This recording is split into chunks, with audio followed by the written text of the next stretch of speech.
Assalamu alaikum wa rahmatullahi wa barakatuhu.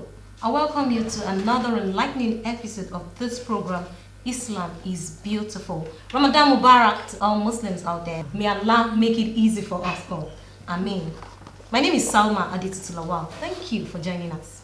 Fortunate is he. Fortunate. This program is sponsored in memory of Ajiya Fauziya Kende Lola Hali. May Allah grant her Al-Jannah Firdaus. Ameen. His thoughts of Allah and Judgment Day. The Holy Quran chapter 2 verse 183 says, Ya ayyuhalladhina amanu kutiba alaykum siyamu kama kutiba alal ladhina min qablikum la'allakum tattaqun. All you who believe, fasting has been prescribed for you as it was prescribed for those before you, so that you may attain piety. Today on the program, we shall be discussing the topic maximizing the benefit of the month of Ramadan. And to do this chit-chatting with me, I have Sister Khadija. Assalamu alaikum wa rahmatullahi wa barakatuh. Sister Mansura. Assalamu alaikum wa rahmatullahi wa barakatuh. And Sister Mistura. Assalamu alaikum wa rahmatullahi wa barakatuh.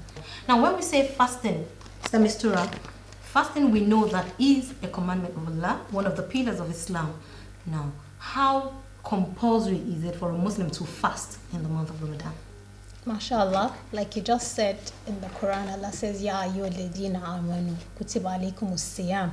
When Allah says, Ya ayyuhalladhina amanu, He's actually calling upon the believers. It's like an injunction. And then fasting is one of the pillars of Islam. Just like we have salat, we have zakah, we have fasting in the month of Ramadan, we have hajj. So it's one of the characteristics that a Muslim actually is one of the things that a Muslim actually does that distinguishes that individual as a Muslim. Mashallah. Okay. Sister Masura, if it is one of the solid rock that Islam stands on, that means as a Muslim, I am expected to be fasting now. Yes. What are the things that I can do to help me understand this act of worship better? During the month of Ramadan, we as Muslims, since we know that this is the month when Allah has decreed that we must fast, we must endeavor, because when fasting comes with a lot of performance of good deeds, so that we can reap as much benefits as possible as Muslims from the month. It's not about just fasting alone. Fasting comes hand in hand with performance of other deeds, which will make us get more rewards from Almighty Allah during the month of Ramadan. So the fasting, it might be difficult to perform other deeds combined with fasting, but one has to look at the greater rewards. We have to look for that. Okay, we have something we are aiming for. We have something we are expecting from Allah. Okay. So that's what she said. Allah subhanahu wa ta'ala also says in the Quran, that ati'ullaha wa ati'ur rasul. Obey Allah and obey the Prophet. Prophet Muhammad sallallahu alaihi wasallam fasted in the month of Ramadan. He even fasted other voluntary fasts, such that when anybody wanted to fight him or argue with him, one of the things he will say that, I'm fasting, I'm fasting, I'm fasting. So the benefits of fasting, even outside Ramadan, is enormous. Not to now talk of in the month of Ramadan that is specially created or specially signified or attached to fasting. Okay. So, okay, I want to give these benefits four major subheads. That's the health benefit, the spiritual benefit, the psychological benefit, and the social benefit. Now, when we say the health benefit, Sister Khadija, what are the health benefits of fasting? Assalamu alaikum wa rahmatullahi wa barakatuh. As the Holy Quran was revealed in the month of Ramadan, and our aim in fasting mustn't be because I want to maybe lose weight or maybe to make me get certain things. Our first aim must be for God to attain taqwa, God consciousness. So all other things that now happen to go along with it will be to one's benefit, because there's no way you'll wake up for your tahajjud at night for 30 days. If you do it conscientiously, you're bound to lose weight. So that is just one of the health benefits of it. One of the fundamental things in Islam is sharing. whatever it is you have to eat, you know you want to share with a number of people.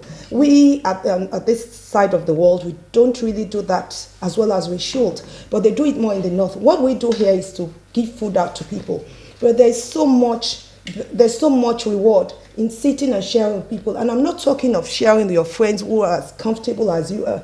I'm talking of sharing with the needy. We see a number of people every day that really need our assistance. But when you say, I'll invite Mrs. Abubakar to come and dine with me, that's not what Islam preaches. Islam tells us to share with those that do not have. Okay. To add to what Sister Khadija said, several literature, several books have talked about the health benefits of Ramadan, and some of them are: it rejuvenates your body, it helps you to look younger, it purifies the body of toxins, dirts that you've accumulated all over the year, and it also purifies the brain. MashaAllah. Allah never gives us anything or asks us to do anything except it is for our own good. MashaAllah, MashaAllah. Now, when we talk of the spiritual benefits, can we just mention one or two of this? When you try to wake up for tahajjud during the night, during Ramadan, it will also help you, even after Ramadan, to try to keep up with that practice. So that's what she said. In the month of Ramadan is like, I see it, and from what I've learned, it's like a training period. Yes, you evaluate yourself. You give yourself targets. You educate yourself. You practice the deen. You strive. As you, in the midst of your brethren, you try to. It's like part of the social advantages, as in social effects of Ramadan, is that everybody is fasting. So it kind of brings us together as a family. In addition to that, while reciting your Quran, you must not be rigid and say, I want to complete the whole Quran. If you want to read certain chapters and memorize and be able to internalize and implement it later, but if you decide to read the whole Quran, you can take 4 pages after each salat. This will even encourage you to make sure you do your prayers at the proper time. And when you now recite 4 pages after each salat, you're bound by, inshallah, finish the whole Quran by the end of the Ramadan period. And that will be the better for you. Now, I think if these health and spiritual benefits are well adhered to, the psychological benefits will just all automatically fall in place, because it's in the mind. Actually, you're doing this for the sake of Allah alone, and you're not doing it to show off or to let people see that you're doing it.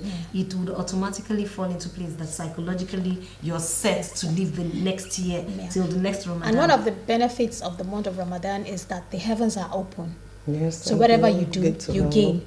The hells are locked, and the devils are tied up. So it is easier for any Muslim that is striving, that has good intentions, that wants to worship his Lord with all his heart, to actually groom himself in the month of Ramadan, and then carry on what he has done. One thing I say around us is that Muslims in the month of Ramadan are the heights. That's the heights. That's the maximum level, the maximum time they worship Allah. After the month of Ramadan, they go back to their old ways. The only cover of doing the Ramadan period should be like a startup period for you. It should be that I started this thing in this month of Ramadan, and I'm going to continue it. Because in the month of Ramadan, the devils are not there to convince you not to do it. And then everybody is doing something or the other. So it's easy for you to actually practice that thing. Because when you're in the midst of people that are doing things, Allah subhanahu wa ta'ala said, Kunuma as-sadiqin, move with the righteous. So when you're with the righteous, and in the month of Ramadan, it is easier to see who a Muslim is and who is not a Muslim. You understand? So you learn things and you are able to do things because Muslims are doing it. So it should be a startup point for you to carry those things to other months. And then when the next Ramadan comes again, you evaluate yourself and get better. Yes. And because you have just said that we should move with the righteous, the social benefit is clear then. Yes. Meaning that you're not expected in the month of Ramadan to now start attending parties when other people are going for Taraweeh. You lose the benefits of the month because in the month of Ramadan, every second is precious. Every minute is precious, as much as you can. Even if you're doing another chore, mama the askar, do something, because for everything you do in the month of Ramadan, you earn rewards. And in addition to that, even at night, sacrifice your night for prayers. Don't, especially we women, don't indulge in just cooking and cooking and cooking. Just make enough that can fill you and your family, but indulge in prayers during the month of Ramadan, which is a special month, the month of the Quran. So during that time, Almighty Allah will come down for all our requests. all through the year we've been begging God for certain things. This is the time to maximize your time. It's not a good thing to waste time at any time, but it's worse when it's Ramadan. Every minute in Ramadan is golden. So we should actually say Alhamdulillah for being part of this year's Ramadan. Allah has preserved our lives. Now we are here. Not everybody has that opportunity. We say Alhamdulillah. Now we are talking about fasting. Is it everybody, every Muslim that can fast? Who are those exempted from fasting?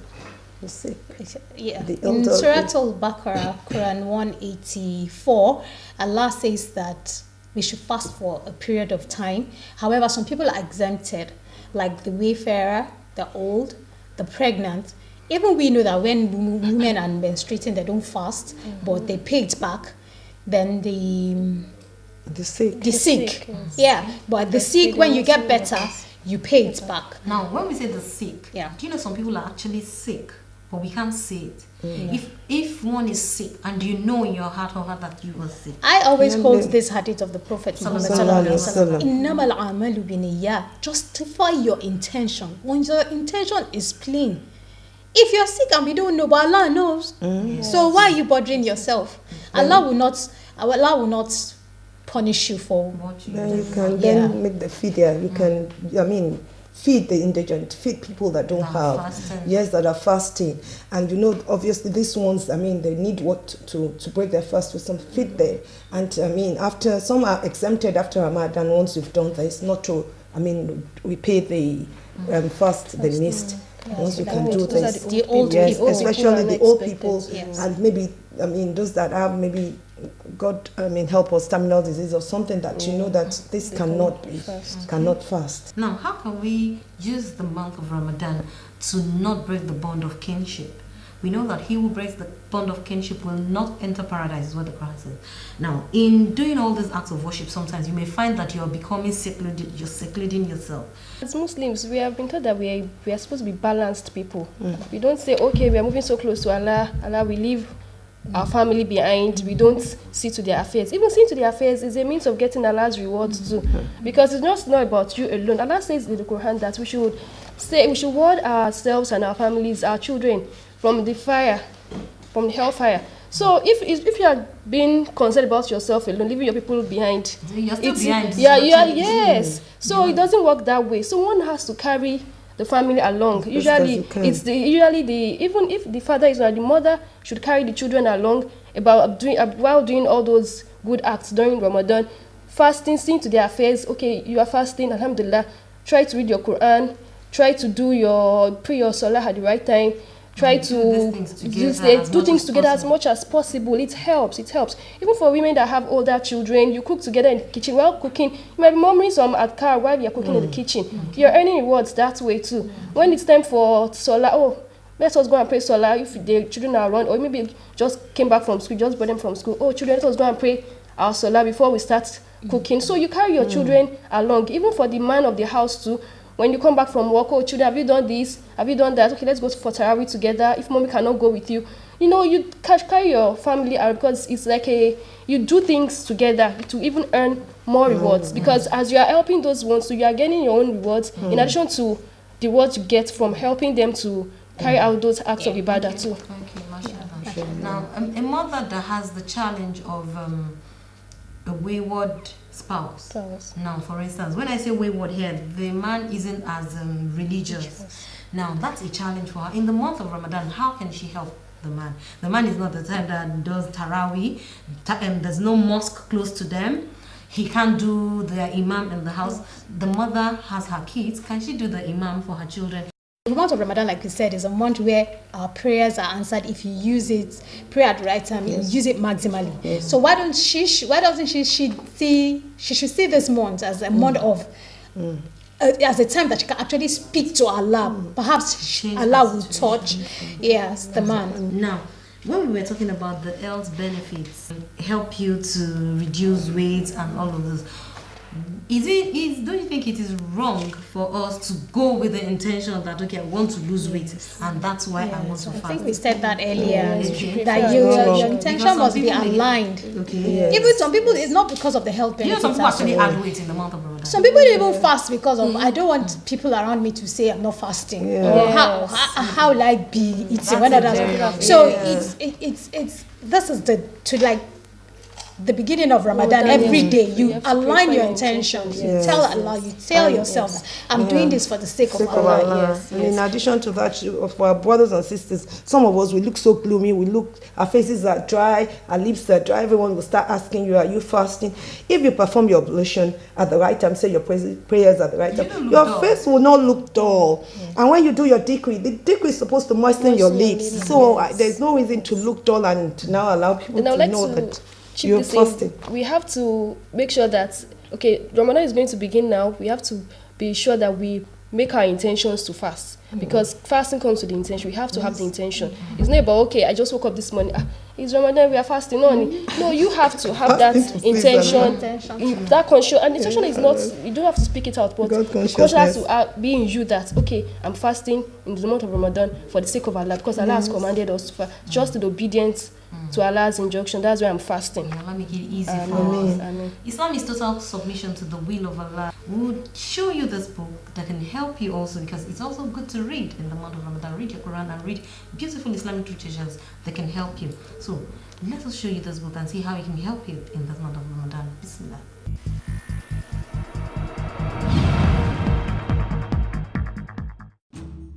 On this episode of the program, we shall be recommending to you this 475-page book titled Don't Be Sad. Don't Be Sad is an important book for all. It is full of practical advice on how to repel despair and replace it with a pragmatic and ultimately satisfying Islamic outlook on life. It exposes to the modern reader how Islam teaches us to deal with the tests and tribulations of this world. At a time in which the Muslims are beset with trials from every corner and within, comes this heartening book, rooted in the commandments of Allah, the Sunnah, and the excellent guidance and examples of the Muslims that came before us. This book contains verses of the Quran, sayings of the prophets, peace and blessings of Allah be upon him, and of his companions, as well as of the wise. This book is a culmination of deep and organized thoughts, saying to you, be happy, be at peace, be joyful, hold firmly onto the rope of Allah, and don't be sad. Take this book today, read and add value to your life. Remember, readers are leaders. رمضان مبارك لكل مسلم شهر الذي فيها ينزل القرآن. Happy Ramadan to all Muslims. All the Quran descends in this holy month.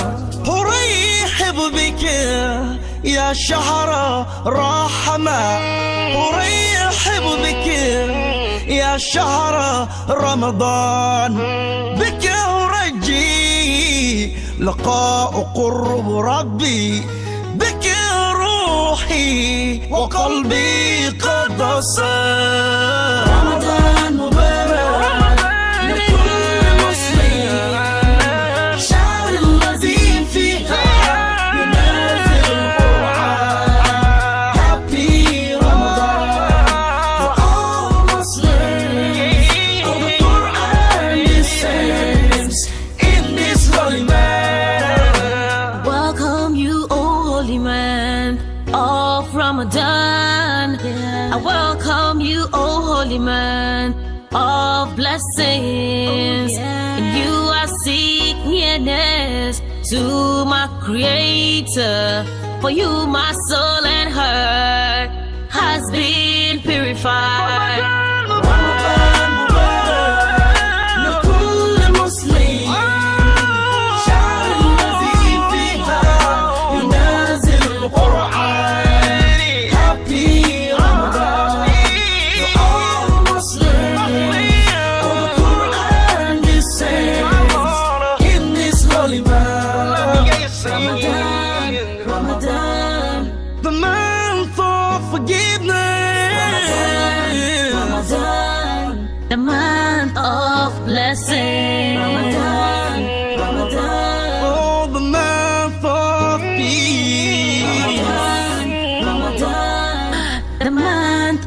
of love. Ramadan Mubarak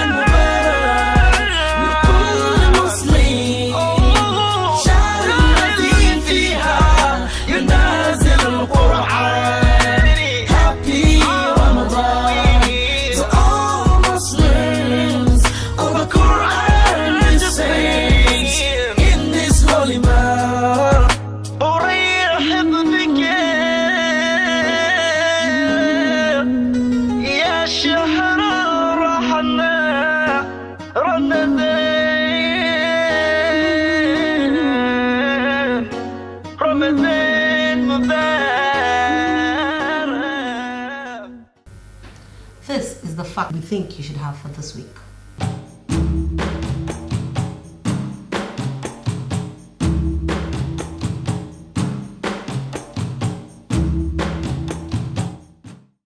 And our question for the week will go thus.